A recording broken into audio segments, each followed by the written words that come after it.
মুখ্যমন্ত্রী লজ্জা করো, পুলিশ তুমি লজ্জা করো, পুলিশ তুমি। কালিয়াগঞ্জ থেকে বিজেপির চাক্কা জ্যাম কর্মসূচির মঞ্চ থেকে সিভিক ভলেন্টিয়ারদের সতর্ক করলেন রায়গঞ্জ সাংসদ কার্তিক পাল। বিভিন্ন পাড়া মহল্লায় গিয়ে সিভিকদের রিপোর্টিং করার প্রসঙ্গ উত্থাপন করে রায়গঞ্জের সাংসদ বলেন, দেশের নিরাপত্তা বা রাষ্ট্রহিতের স্বার্থে তোমরা রিপোর্টিং করো, তা নিয়ে কোনো আপত্তি নেই, কিন্তু এমন কিছু রিপোর্টিং করো না যাতে সাধারণ কোনো নাগরিক বিপদে পড়ে। সিভিকদের সতর্ক করার পাশাপাশি এদিন পুলিশ প্রশাসনের প্রতি রায়গঞ্জের সাংসদের বার্তা, সবসময় মুভমেন্ট নিয়ে আসবেন না, মানবিকতার সঙ্গে সবকিছু ভাবুন। এদিন বিবেকানন্দ মোড়ে বিজেপির চাক্কা জ্যাম কর্মসূচির কারণে সমস্যায় পড়া সমস্ত সাধারণ মানুষের কাছে ক্ষমা চেয়ে রায়গঞ্জের সাংসদ কার্তিক পাল বলেন, আমরা পথ অবরোধ করতে চাই না, কিন্তু পশ্চিমবাংলার যা পরিস্থিতি তাতে বাধ্য হচ্ছে।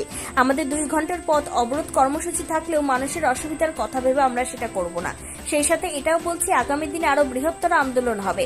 যতদিন নির্ভয়ার অপরাধীরা শাস্তি পাচ্ছে এবং পশ্চিমবঙ্গের প্রশাসন যতদিন না ঠিক হচ্ছে, দফা 1 দাবি 1 মমতার পদত্যাগ।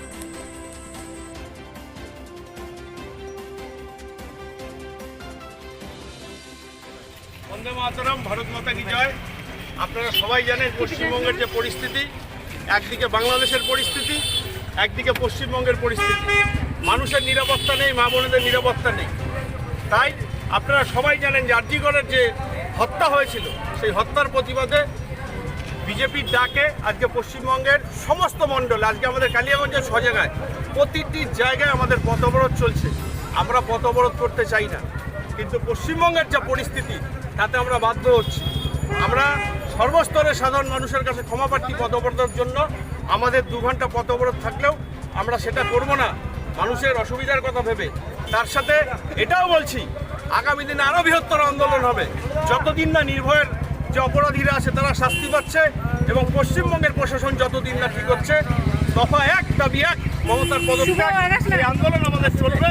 ঠিক তেমনি আমাদের সাহেবঘাটার বোনের আমরা বিচার চাইব।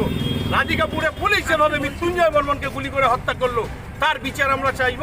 আগামী দিনে আমরা আরও বৃহত্তর আন্দোলনে নামবো। আমি আবারও বারে বারে বলছি, পথ চলতি মানুষ, সাধারণ মানুষের কাছে আমরা ক্ষমাপ্রার্থী। আর পুলিশ প্রশাসনকে বলছি, সব সময় মুভমেন্ট নিয়ে আসবেন না। আপনাদের পরিবার আছে, মানবিকতার সাথে সব কিছু ভাবুন।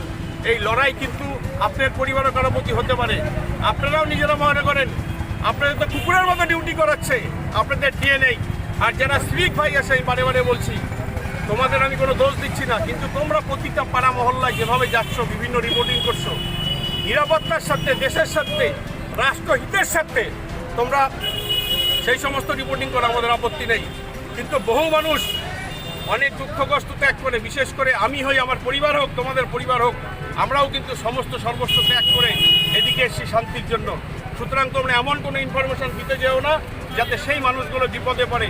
তারাও নিরাশ্রয় হয়ে কিন্তু একটা সহযোগিতার জন্য আমাদের কাছে এসছে। হয়তো কোনো রাজনৈতিক দলের সেখানে কোনো সহযোগিতা তোমরা পাবা না, সেখানে তাদের কোনো লাভ হবে না, কিন্তু সাধারণ মানুষ হিসাবে সেই মানুষগুলোর উপকার করলে তোমার পরিবার আশীর্বাদ পাবে। আমি সবাইকে বলবো, আসুন আমরা সবাই মিলে আমাদের পারিবারিক, আমাদের পরিবার, সমস্ত নিরাপত্তার সাথে আমরা যেন সবাই মিলে একসাথে লড়ি। পুলিশ আমাদের শত্রু নয়। আপনাদের ঊর্ধ্বতন কর্তৃপক্ষ চাপ দিচ্ছে, আপনারা করছেন, কিন্তু আপনাদের কিছু ক্ষেত্রে মানবিকতার লড়াই করতে হবে। কারণ কী হবে, খুব বেশি হলে আপনাদের ট্রান্সফার হবে, বেশি আপনাদেরকে চাকরি কেড়ে নিতে পারবে না। এক সরকার চাকরি করলে আরেক সরকার সেই চাকরি দিবে। আপনারা নৈতিক দায়িত্ব নিয়ে কাজ করুন, আমাদেরও সহযোগিতা পাবেন, কিন্তু সব সময় চোখ কান খুলে বিচারটা করার চেষ্টা করুন, তাতে আপনাদেরই আগামী দিনে লাভ আসে। আমি আর বেশি বলবো না। আমি আমাদের যারা এখানে নেতৃত্ব রয়েছেন সবাইকে বলবো, মানুষের অসুবিধা না করে মানুষের স্বার্থে আপনারা এখন পথ অবরোধটা তুলে দিন। গোটা রাজ্যের সাথে কালিয়াগঞ্জ শহর মণ্ডলের আমাদের সমস্ত কার্যকর্তারা আজকে এই পথ অবরোধে সামিল হয়েছে। এই পথ অবরোধের মেন উদ্দেশ্য হলো যে আরজিকর যে ঘটনা ঘটে, যে কাণ্ড হয়েছে, তার দোষীদের উপযুক্ত শাস্তি এবং সঠিক বিচারের দাবিতে আজকে এই পথ অবরোধে আমরা চাই অতি দ্রুততার সাথে সেই দোষীদের ধরে দৃষ্টান্তমূলক শাস্তি এবং রাজ্য সরকারের এই যে ব্যর্থতা, সেই রাজ্য সরকারের পদত্যাগ এবং মুখ্যমন্ত্রীর পদত্যাগ আমরা দাবি করছি। এর আগেও আপনারা কয়েকদিন আগে বন্ধ করলেন, আবারও আজকে রাস্তা অবরোধ, কি মনে করছেন? দেখুন, গোটা রাজ্যের সাথে সমস্ত মানুষ এই সরকারের প্রতি আস্থা হারিয়ে ফেলেছে। এবার সেই জায়গাটায় একের পর এক শিশু থেকে শুরু করে বয়স্ক বৃদ্ধা পর্যন্ত কেউ এই অত্যাচারে বিভিন্নভাবে ধর্ষিতা হচ্ছে, তাদের কোনো সুরক্ষা নেই। রাজ্যের সমস্ত মানুষ সুরক্ষাহীনতায় ভুগছে।